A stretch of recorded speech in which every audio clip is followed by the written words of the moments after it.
capitaine, bonjour. Bonjour. Pourriez-vous vous présenter? Alors je me nomme médecin capitaine Gombako Amilcar. Je suis le médecin auxiliaire du médecin-chef au niveau du camp Fidalo. Alors mon capitaine, quel est le rôle que vous assurez en tant que médecin auprès des troupes sur terrain d'opération? Alors j'assure un maintien, j'assure un rôle de médicalisation de l'avant. C'est-à-dire, quand il y a des blessés, je les mets en condition avant une éventuelle évacuation sanitaire sur des structures adaptées comme ce qu'on trouve à Bangui. Et quelles sont les appréciations que vous faites des dernières opérations en cours? Alors pour un déploiement d'une telle force comme vous le constatez autour, il aurait fallu normalement un hôpital médico-chirurgical de campagne déployé à environ 15 km d'ici qui puisse permettre un meilleur conditionnement de nos blessés afin de donner plus de chances de survie quand ils arriveront à Bangui ou ailleurs. Au-delà de cette demande, est-ce qu'il y a des besoins que vous consentez pour... Effectivement, alors les besoins, ça sera d'abord des spécialistes. Il faut des spécialistes dans le domaine de la chirurgie, dans le domaine de la réanimation, anesthésie-réanimation. Il faut des spécialistes ORL, des spécialistes ophtalmo, des spécialistes de maladies infectieuses aussi, et puis de médecine interne. Et tout ce bon petit monde sera regroupé dans cet hôpital et permettra de pouvoir appuyer correctement nos troupes. Mon capitaine, vous pourriez vous présenter pour une dernière fois? Oui, c'est le médecin capitaine Gombako Amilcar à l'infirmerie du camp Fidalo. Docteur, je vous remercie. Merci à vous également. Nous sommes ce matin le 25 du mois de janvier. Après la prise de Wandago qui est tombée entre nos mains depuis un certain temps, nous montons à l'assaut sur le dernier bastion de Babaladé. C'est à quelques 25 km de Wandago. Et vous voyez, toutes les dispositions ont été prises, le dispositif organisé déjà. Et nous allons là ce matin carrément pour en finir avec nous. Ce sont des rénovations, c'est une montée en puissance de la force mixte. C'est-à-dire nous et les amis tchadiens, nous avons pris une disposition mixte de part et d'autre et nous montons seulement à l'assaut. Le reste à suivre.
Là-bas, ici.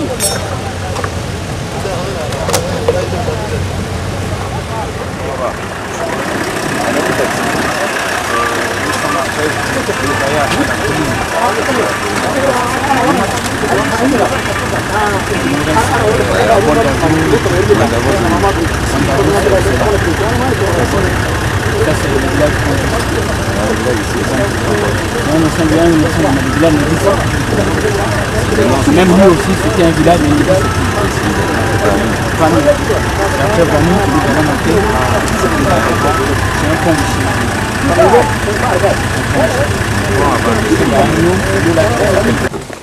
Environ 14 ou 5, peut-être plus long.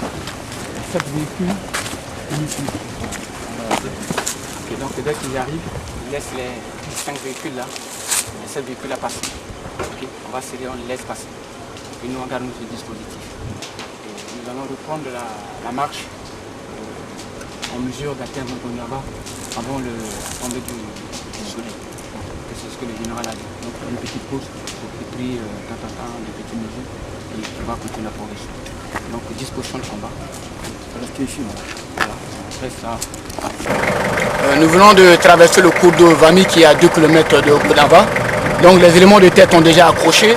Et donc nous allons certainement essayer de faire un débordement pour les atteindre. Donc le combat est déjà engagé pour occuper Gondava.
Sur Gondava.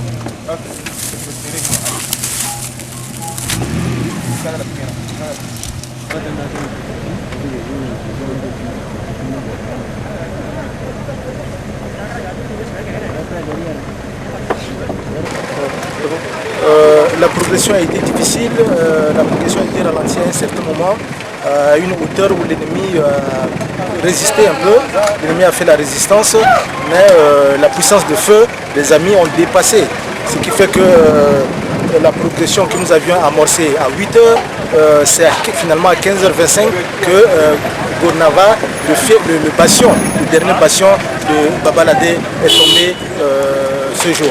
Donc nous disons qu'en ce moment tout est fini.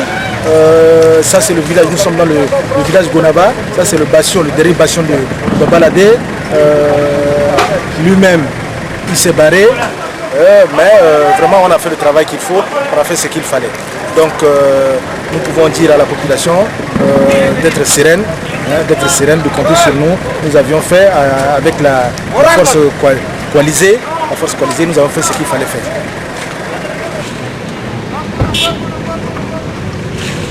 Alors, comme vous lisez sur le tableau, c'est écrit Gondava. Gondava, le sanctuaire de Babaladé. C'est tombé depuis 15h25 entre les mains des amis. Alors, comme vous voyez, sur le visage de tout le monde, il y a la joie. C'est ce qu'on appelle le retour triomphal. Vous voyez la colonne de tous ces véhicules qui partent en vitesse, en joie, en chantant. C'est parce que nous avons finalement détruit le sanctuaire de Babaladé. Et à partir de 15h30, ce jour, on ne parle plus de Babaladé. C'est fini, on met un point final.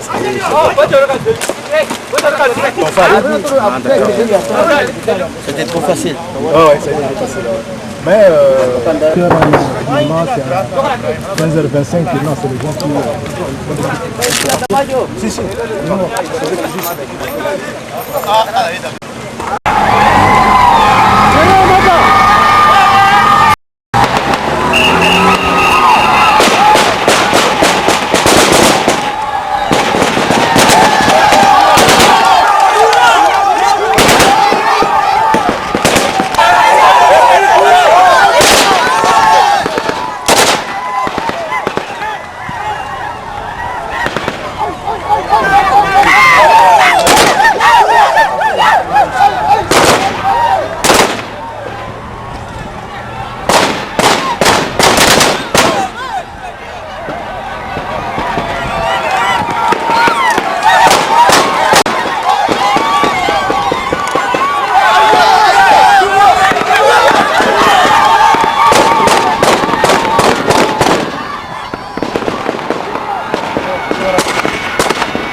Hôtel 2 kilos, on va parler.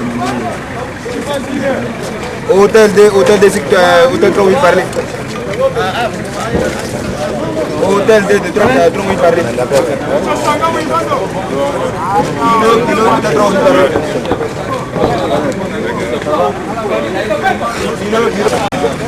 Hôtel 2,